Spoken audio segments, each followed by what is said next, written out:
promote good decision-making and raise awareness of poor driving habits to help students understand the important responsibility that comes with getting behind the wheel. In Minnesota, traffic crashes are the leading cause of death and injury for people aged 5 to 24.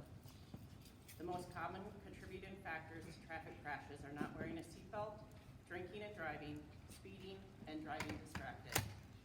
No one intends to seriously injure or kill someone by making poor choices behind the wheel, but good intentions don't prevent crashes. Smart choices do.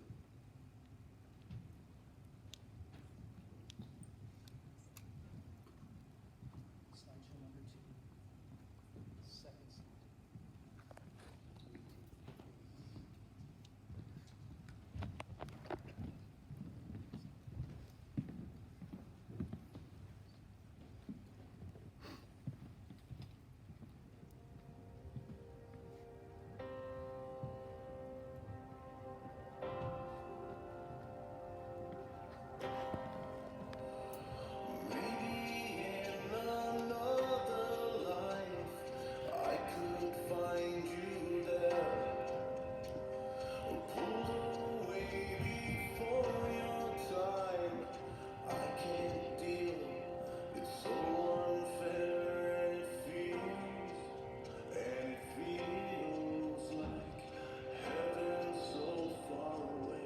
We go to sleep and wake up to the same nightmare every day. It doesn't get better. It doesn't go away. You don't move on from it. This will never go away. It'll never go away. There were so many mistakes made that day.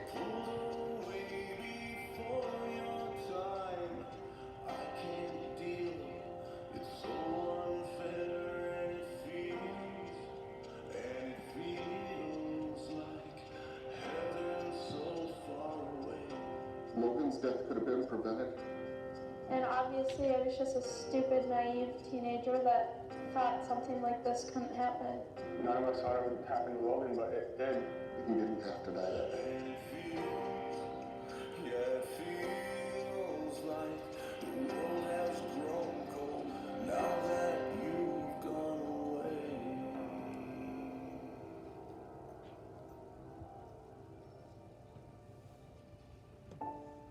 That day, Logan and a couple friends were out in a rural part of the county. They were driving around, just enjoying an afternoon, and they decided that they were going to go over a hill. That when you went over that hill fast, you got the roller coaster feeling in your stomach. The first couple times we went over the hill, it was just fun, and we went over it twice, and we were just fine. And the third time that we decided to go over it was going to be the last time that we were going to go over it before we decided to head back home. And that last time they decided we're going to take our seatbelts off, everybody except the driver. But the last time that they were going over the hill, the estimate I was told was around 90 miles an hour. I lost control and I couldn't control my car, and we ended up hitting the ditch and rolling, and all I remember was like when my car quit rolling, landed on the other side of the ditch, facing the opposite way that we were going, and I just turned around to check on everybody, and nobody was in the car with me. Dispatch speaking, West Concord Ambulance, need you to respond to 275th Avenue and 545th Street for motor vehicle injury. My son, Logan, was unbelted, didn't take any seatbelt off. He was ejected out of the vehicle. He was thrown in the air, landed in the middle of the road, in the middle of a gravel road, landed on his head. We are dispatching male 1, the head injury. He's laying in the middle of the road, bleeding from the head, unknown other injuries. Just seeing Logan was the scariest part. It does look like the control evolution. It wasn't until after I was looked over and checked on and everything in the hospital that the state trooper came in and told me that Logan had passed away. 3132 dispatch. Go ahead. Could you get a coroner and route to our location, please? He didn't just pass away. He didn't die. He was violently killed. It was violent. He fractured his skull. I just never thought something like that would happen to me. Like, I was just out having fun with my friends after school one day.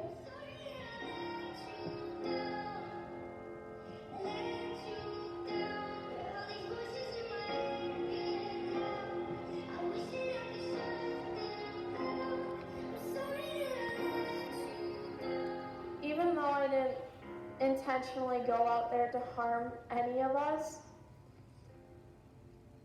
My reckless driving and my reckless actions is what resulted in all 3 of my friends being injured and resulted in Logan's passing.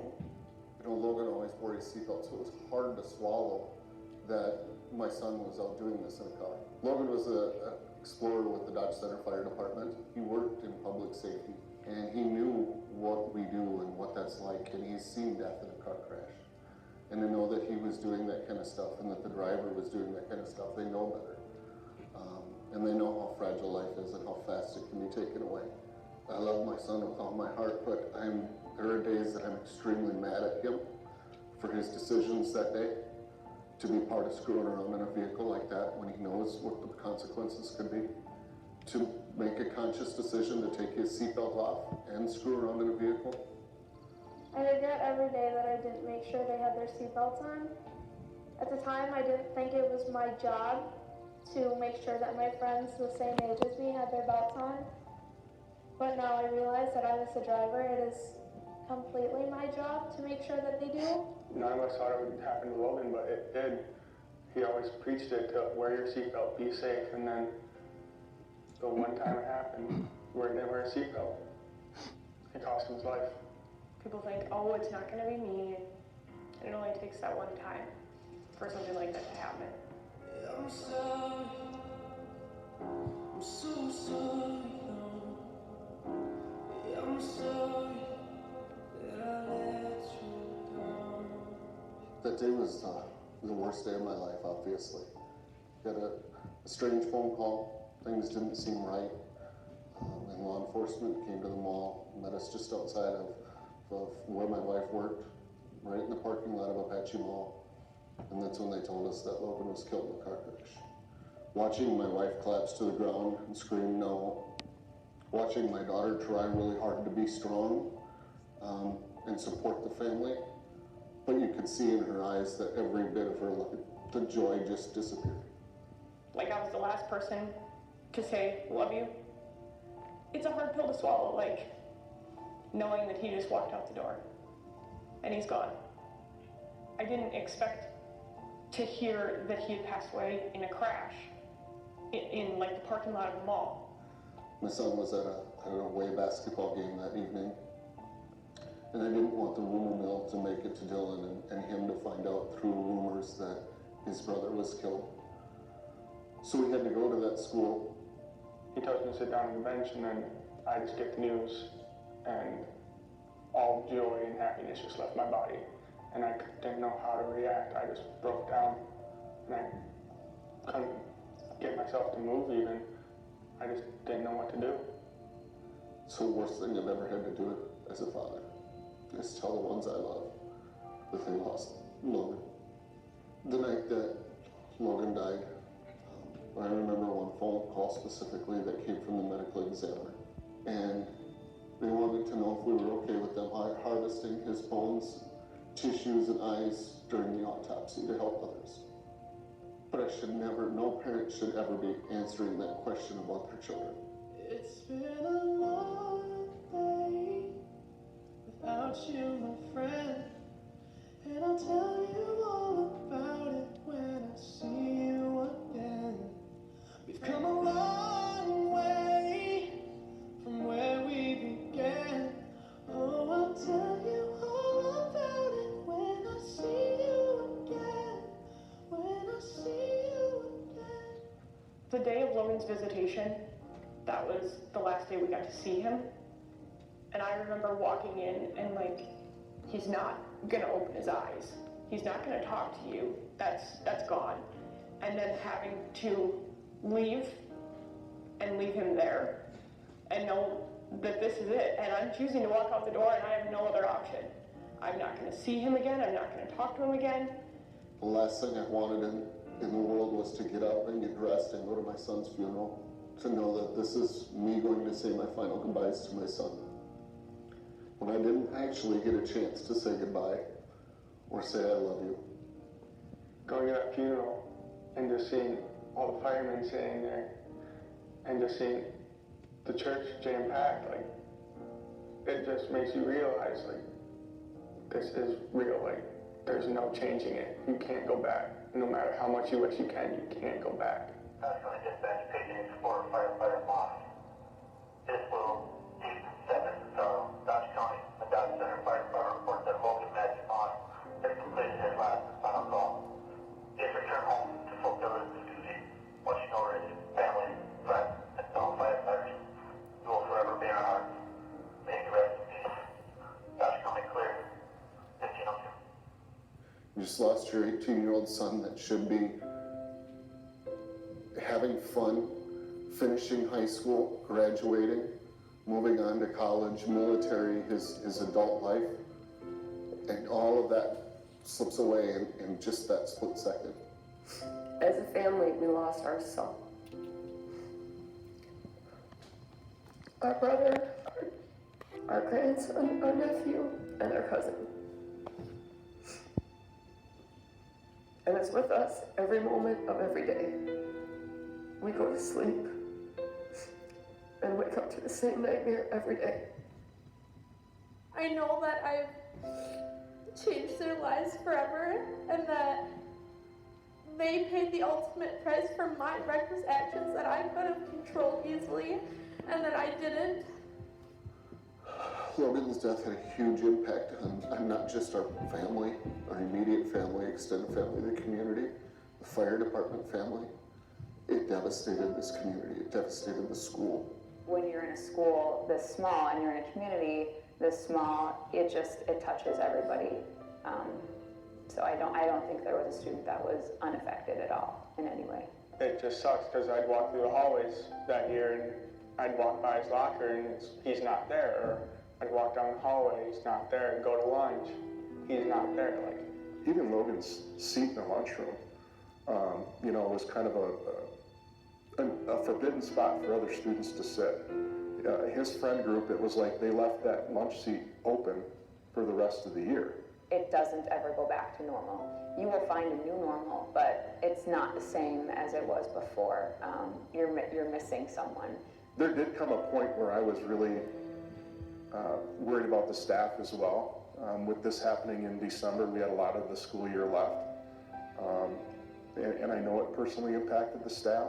They were all affected, so it was hard for them to handle their own grief while trying to handle someone else's grief as well. I don't think you can go through something like that and not have it follow you the rest of your life.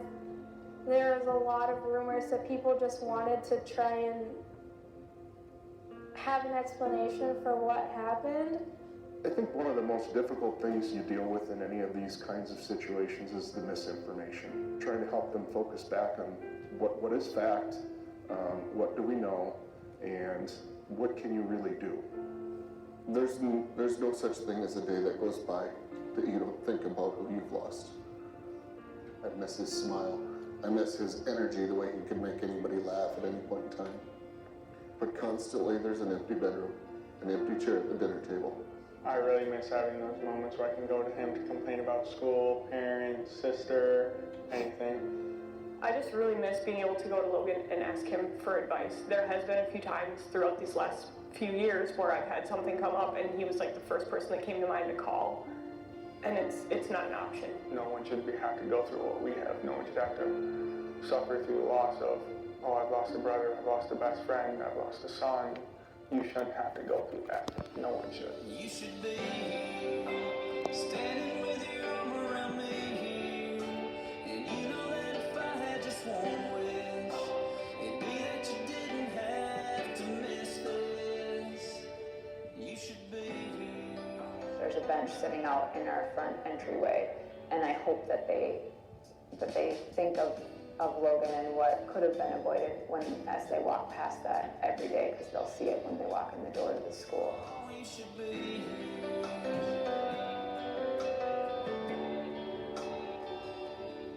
You should be.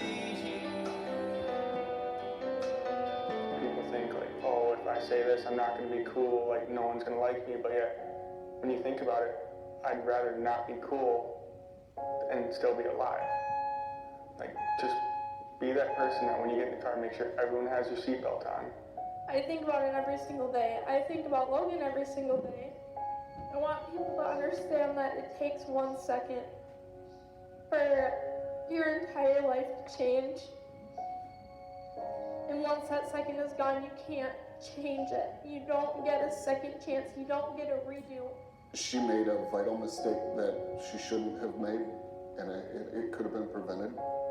And that mistake ultimately cost my son's life. It's a wake-up call. It's a, oh my gosh, that really can happen. These teenagers need to understand that their actions, their conscious decisions, don't just affect their life, their families. They affect their families' lives, their friends, their communities. And it's a lasting impact.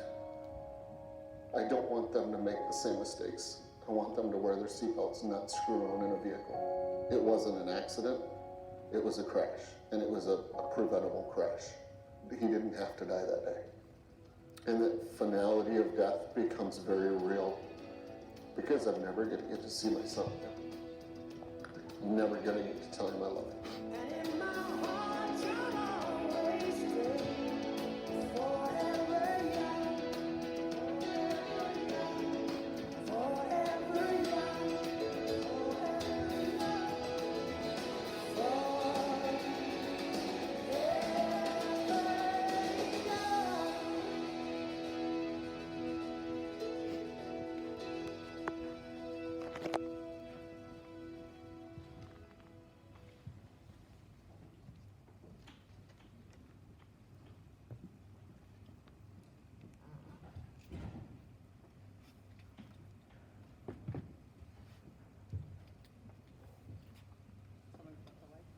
He's working on it. He's working on it. Okay.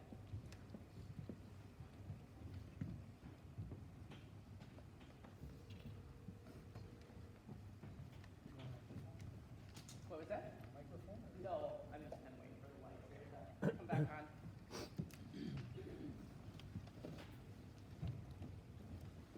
There we go. So as I mentioned, I am a trooper for the State Patrol, but first and foremost, I'm a mom. And I'm a mom of a 16-year-old driver in this school, so when I look out at the crowd, I see a lot of people that I know and that I care about. So as a trooper, I can stop you, I can write tickets for speeding, for distracted driving, for drinking and driving. I can take action to try to stop that, but as a mom, I can't sit in the car with you to make sure you buckle up, to make sure you're telling your friends to buckle up, to get off the phone, to slow down, to pay attention. So, with prom coming up this weekend, graduation coming up in about 6 weeks, summer, I beg you to be the voice, to speak up, to make good decisions, because keep in mind that those good decisions can save the person sitting next to you. And you can be the change. Crashes are killing your friends. They're killing this age group. And in a small community, they have a huge, huge impact. I have the honor to introduce Matt Maas. He comes to you as an emergency manager, an emergency responder that has been to hundreds of crash scenes. But more importantly, he comes to you as a dad.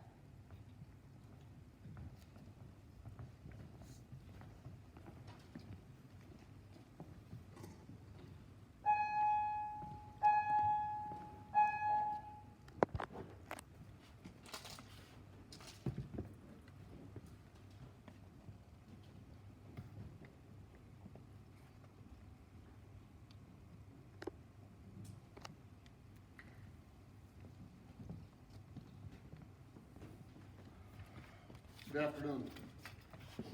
My name is Matt Maas. I'm Logan's father. I'm here to talk to you guys a little bit today about what it's like from our side after losing somebody like this. December 18th, 2015, Logan was killed in a car crash. That day started out very much like any other day. My wife and I both had to go to work. Logan and Mariah were going to go, Logan and Dylan were going to school at Triton.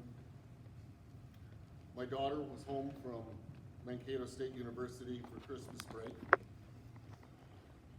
As we got into the evening that day, my son Logan was going to hang out with some friends ultimately make it to a Timberwolves game that night. My youngest son Dylan was going to go to Pine Island, play basketball for Triton at an away game at Pine Island. My wife, my daughter, and I were going to get together and go do some Christmas shopping. It's December 18th. It's kind of the start of the holiday season. This was it was a great day. We had a lot of fun stuff planned as a family. Even though maybe we were doing our own things, we had a lot of great stuff planned. And it was a day to look forward to. That normal morning dramatically changed.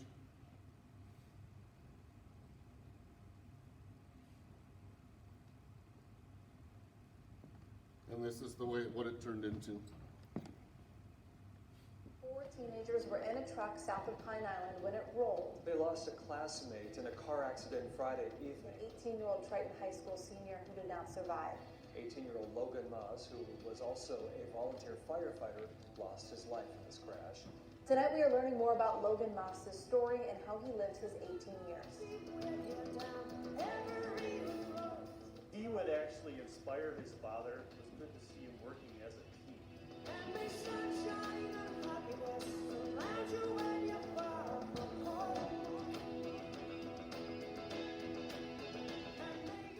He didn't carry a pager, but when he did know of the call, he showed up as quickly. So I feel almost as if he's one of my own kids. So that hurts a lot.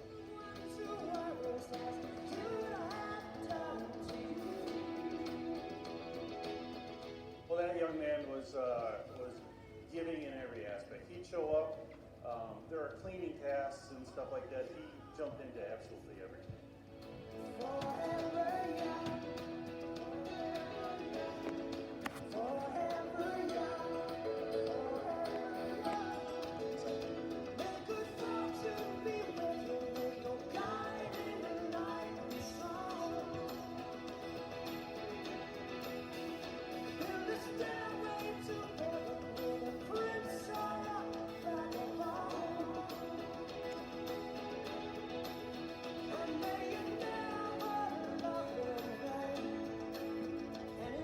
And today there were flowers left at the crash site southwest of Pine Island.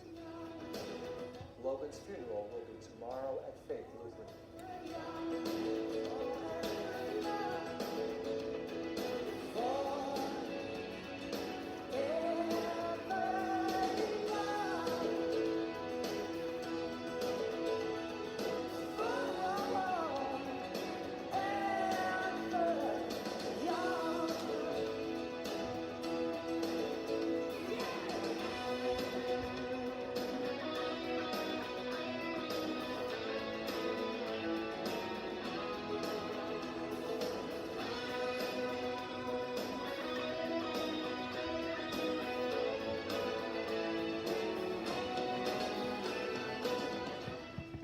National Dispatch Paging Explorer Firefighter Maas.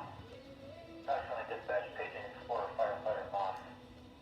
It is blue, deep, 7, sorrow, Dodge County. The Dodge Center Fire Department reports that Logan Matt Maas has completed his last and final call. He has returned home to fulfill his duty, watching over his family, friends, and fellow firefighters. He will forever be in our hearts. May he rest in peace. Dodge County clear, 1502.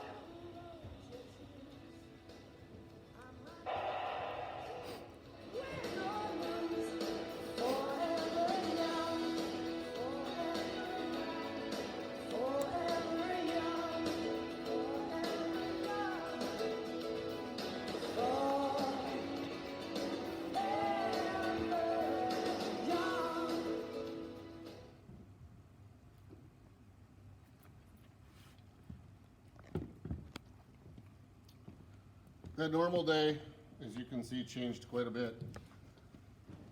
And this is what we have left. My son's fire gear, a folded flag, and a lot of memories. We talked a lot about, in the first video you saw, about the impact on the community. That day, the day my son was killed, Triton had a dance competition at another away event. Word travels fast about my son's crash. And when the Triton dance team got to that school that night, just before the competition, they were presented these roses from the away school in my son's memory. It's not just something that affects our family and our friends, but the school district. I told you my daughter was a student at Mankato State University. The weekend after my son was killed, Mankato State, their bowling team had a competition in Las Vegas. And this is their bowling team dedicating their game to Logan in his memory while they were out in Vegas that weekend.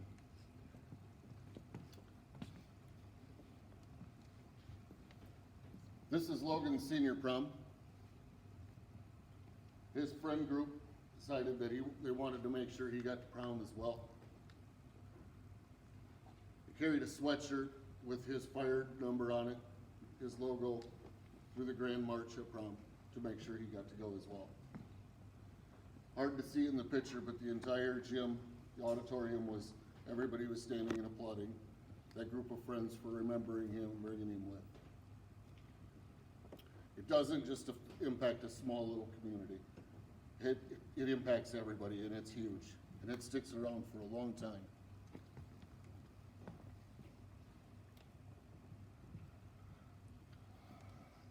Logan was 18. This is a tattoo he got shortly after he turned 18. About 8 months before Logan died, he lost his grandma to cancer. And Logan really regretted not having more time with her and not taking advantage of the time he did have with her. So he got this tattoo. It says, "Do it now. Sometimes later becomes never." Became kind of his mantra to follow, to remind him to take advantage of life in the moment, take care of people that you love, show them that you love them. Kind of goes a little bit to define his character and tell you a little bit about who he was. Logan, the last couple of years, last year or so of his life, he had a little bit of medical issues. The blood bank came by Triton during that last year, and they did a blood drive. Logan donated blood at that. And when he got home and as days went on, he realized how much donating blood was helping other people. And it became something he felt very strong about. And he wanted to continue to donate blood as often as he could to try and help others. So he was donating blood as often as they would let him donate. And it became a regular occurrence for him. Until the doctors came to him and said, "Logan, we can't let you donate blood anymore. You've donated enough that you're anemic. You don't have enough iron in your blood." So he had to have a little bit of struggles, change diet and some vitamins and things like that to take care of himself for a while before he could get back to donating. But it just, again, goes to attest a little bit about the kind of person Logan was. Pictures of Logan and his brother and sister. I just want to explain a little bit about who Logan was to them. Mariah, my oldest child, Logan was the middle child. Mariah and Logan were absolutely best friends. They were brother and sister, and they were absolutely best friends. It never fails that if something went good in Logan's life, the first person he wanted to talk to was Mariah. Something went bad in Mariah's life, the first person she wanted to talk to was Logan. They were there for each other, absolutely for everything. They were the one they turned to each other for everything in life. I can't explain how much they were best friends. Dylan, our youngest, when he lost his older brother Logan, Logan was his role model. He wanted to be like his brother. He looked up to his brother. He turned to his brother for advice, for guidance, for support. The picture on the bottom right there, you see that was Logan and Dylan. They went on a camping, short weekend vacation with their grandma and grandpa up to Duluth, and they climbed one of those lifeguard chairs, and Dylan was pretty young. He was scared of the heights. He was scared crawling up there, and You can see his big brother's got his arm around him right there saying, I got you, it's okay. Supporting him and taking care of him. Mariah and Dylan didn't just lose their brother that day, they lost their best friend, their role model, their everything.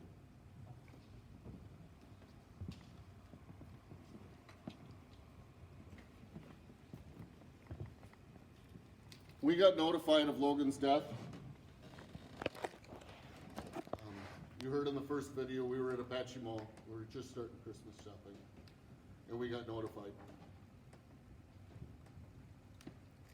The spot we were at was the same spot my wife parked every day when she went to work. And that's where law enforcement told us that Logan was dead. So every day going forward after that, when my wife would go to work, there was that constant reminder right there, this is where I got told my son was dead. Those feelings don't go away. Little things spark those memories, and it's a feeling that you stay with forever.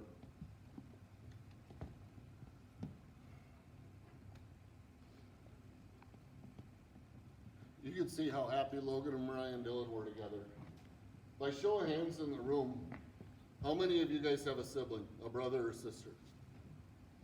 Look around for a second, that's most all of you. As I tell you this next part, I want you to think about your brother or sister. You heard in the first video about Dylan playing basketball up in Pine Island that night and finding out. When we got told about Logan's death, the last thing I wanted was for the rumor mill to make it to Dylan and Dylan to find out his brother was dead from social media or from the news or from a friend. He needed to hear it from someone that really cared about him. So we had law enforcement take us up to the school in Pine Island. They were just getting ready to start the game. They were on the bench just before the game started. And I had to go inside that gym at a strange school, walk across, grab Dylan and say, hey, come here, I need you to come with me. Take him out in the hallway, around the corner, and there was a bench there, and I said, hey, have a seat. And I looked at him and I said, Logan was in a rollover tonight. He got killed. Your brother Logan's dead. Dylan didn't know how to react other than just to collapse. He just started crying. He didn't know how to stand back up to be able to leave that hallway and go with me and go be with family. We got together that night as family, obviously, take care of each other and support each other and grieve mourn Logan's loss. When we were getting ready to go to bed that night, trying to get a little bit of sleep. I remember my daughter looking at me and she said, how can this be, Dad? It's always been the five of us. What does a dad say to his daughter when she asks that? What answer is there? Is there any answer you could give her? Not a good one. It hurts. You saw in the first video about Logan's funeral, he was a volunteer firefighter, an explorer with our fire department. Our home is just 3 doors down from the church that his funeral was at. Across the street at the time from our house, there was a big empty parking lot.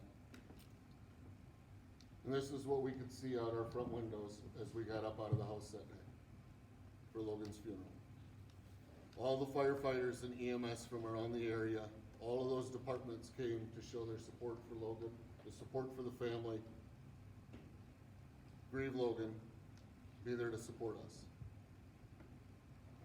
A very humbling feeling, but a very devastating feeling at the same time. It sucks that you're in this spot that I'm having to get up, I'm having to pick out a shirt, pick out a tie,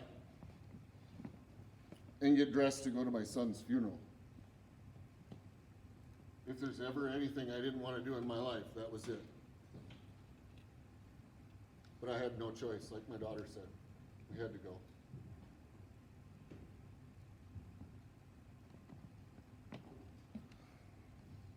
This picture here, picture on the left, that's when we went to the crash site where Logan was killed, Easter few weeks ago to go visit him for the holiday.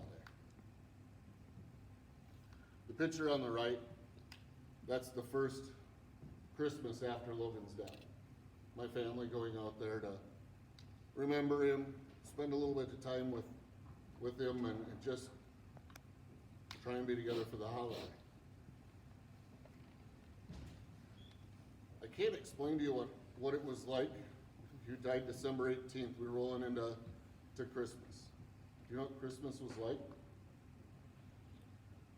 We almost didn't have Christmas in our family because how do you get together and be happy, be joyous, share the holiday and be happy together? It's almost impossible. My parents almost canceled the family Christmas because how do you go forward like that? We decided to have Christmas, and we did. We got together, we supported each other, we laughed, we cried, spent a lot of time telling stories. It's not the same than when he's not there. Holidays are totally different. What do we do when Logan's birthday rolls around? 6 months after his death, we come up on his birthday. What in the world do you do on your son's birthday when he's dead? Do you celebrate it? Do you not? How can you not celebrate it? It's still your son. You still love him. We decided that we got his friend group together and we had him over to our house. We had a cake. We celebrated Logan's birthday. We laughed, we cried, we told stories. We spent time together remembering Logan. It's not the same. Holidays are different. Birthdays are different. Just any old day is different. When I first heard that Logan was killed in that crash, I felt physically like I got kicked in the stomach. And that feeling didn't go away for a long time.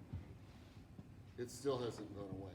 I get a little bit used to that feeling now. Even though it's been a few years, you still feel that pit in the bottom of your stomach. You're missing somebody you love. You're missing somebody you care about.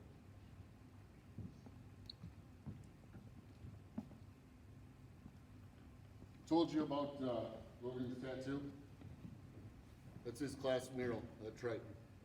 Some of you have probably seen it on the wall. Do it now, sometimes later becomes never. They turned his tattoo into the class mural for the class of 2016.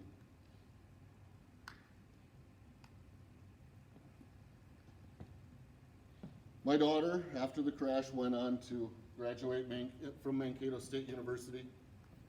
And I don't know if you can read it in the picture, but the top of her graduation cap says, "You should be here." The number one person she was excited to say, "Hey, I did it, I graduated," was her brother. She didn't get to tell him that. She didn't get to have him come up and say, "Congratulations, you made it, you did it, good job." She didn't get that opportunity. No matter how much she wanted it, she wasn't going to get that chance. We tried hard as a family to take a picture where it looks like that the shadows of Logan holding hands with her, but it's not the same. It's not the same as if he was actually there. Since then, Mariah's gotten engaged, got married. She's had a child. She has a second child due in a couple weeks. 2 kids that are never going to get to meet Uncle Logan. They're never going to get that chance. Mariah's never going to get to brag to Uncle Logan about her kids and share those fun times with them. I could show you almost all the same pictures with Dylan, graduating from high school, going on to school at Mankato State, making the dean's list, all of those big life achievements. They have to do it without their best friend now. And it takes a toll on them. Logan was, not surprisingly, Logan was a donor. he wanted to make sure that he was helping others if he wasn't going to be using his body parts. So the last I was told, some have to leave for softball.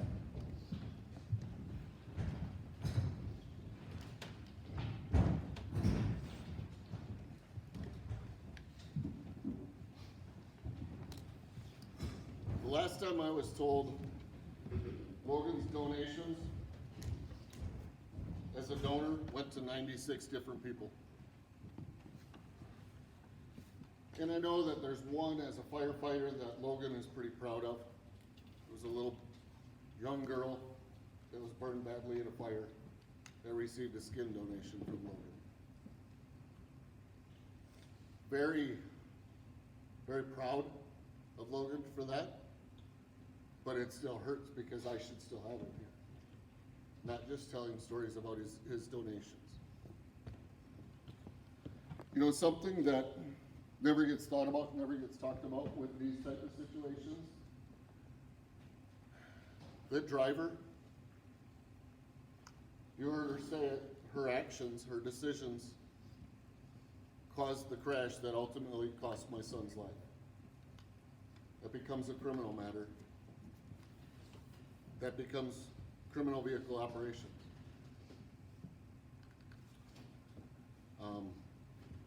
There was a court trial about a year after my son's death to decide punishment. As a family, you can't imagine what that felt like. How are we supposed to feel? Obviously angry and mad because her actions cost my son's life. But this is still somebody that my son cared about, was friends with. How do I be mad at him? But how do I not? The mixture of emotions is unbelievable.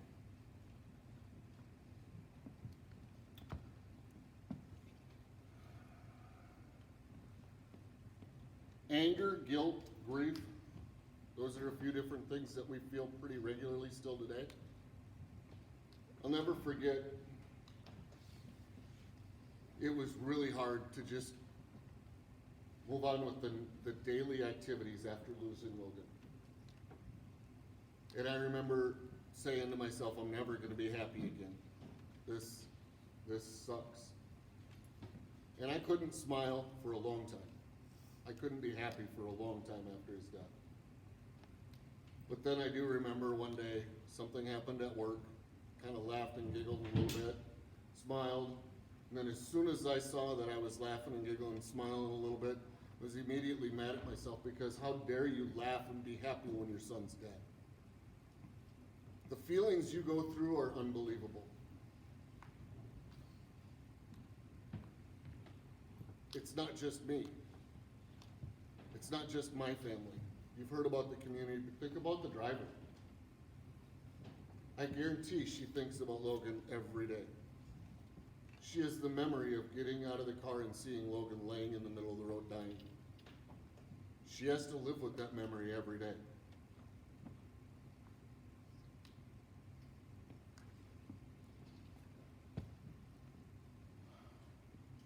We come to you and we, as a family, my wife and I, we share this story. We speak to you guys today because I want you to take it serious and I want you to think about it.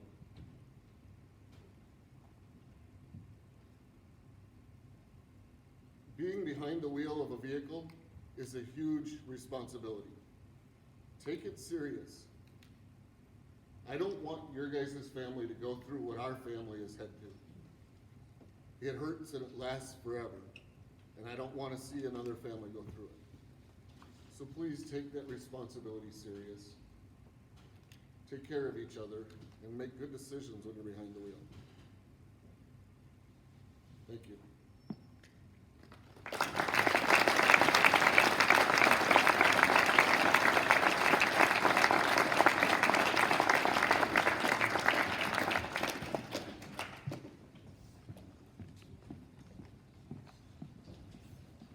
I just have a few thank yous. I wanted to say thank you for being kind and courteous during this. I know it's a hard